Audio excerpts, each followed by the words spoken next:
আসসালামু আলাইকুম ও রহমতুল্লাহ। প্রিয় ভাই ও বোনেরা, আপনি কি কখনো ভাবেন আমি তো খারাপ মানুষ নই, তবুও কেন জীবনে শান্তি কম? শেষ পর্যন্ত শুনুন, হয়তো আজই একটা ছোট সিদ্ধান্ত বড় পরিবর্তন এনে দেবে।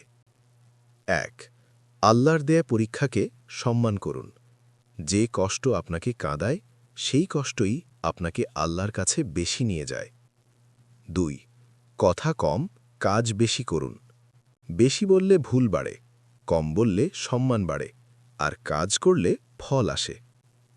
৩.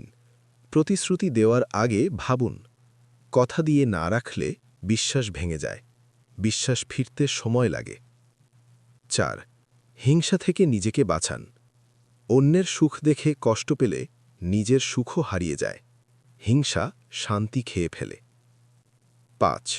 নামাজের আগে মনটাকে প্রস্তুত করুন। তাড়াহুড়ো করে নামাজ পড়লে শরীর দাঁড়ায়, মন দাঁড়ায় না। ৬. আল্লাহর দেয়া সময়কে আমানত ভাবুন।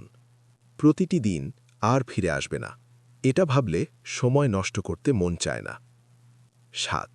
গোপন গুনাহ ছেড়ে দেওয়ার চেষ্টা করুন। মানুষ না দেখলেও আল্লাহ দেখেন, এই ভাবনাই গুনাহ ছাড়াতে সাহায্য করে। ৮. দরিদ্র ও দুর্বলদের দোয়া নিন। সামান্য সাহায্যেও একজন অসহায়ের দোয়া আকাশে উঠে যায়। ৯. নিজের জন্য যেমন চান, অন্যের জন্য তেমন চান, সম্পর্ক সুন্দর থাকে। ১০. প্রতিদিন নিজেকে প্রশ্ন করুন, আজ আমি আল্লাহকে কতটা সন্তুষ্ট করলাম? এই প্রশ্নই মানুষকে বদলায়। ভাই ও বোনেরা, বড় পরিবর্তন একদিনে আসে না, ছোট ছোট সংশোধন থেকেই নতুন জীবন শুরু হয়। হে আল্লাহ, আমাদের সময়, কথা ও কাজের হেফাজত করার তৌফিক দাও। আমিন।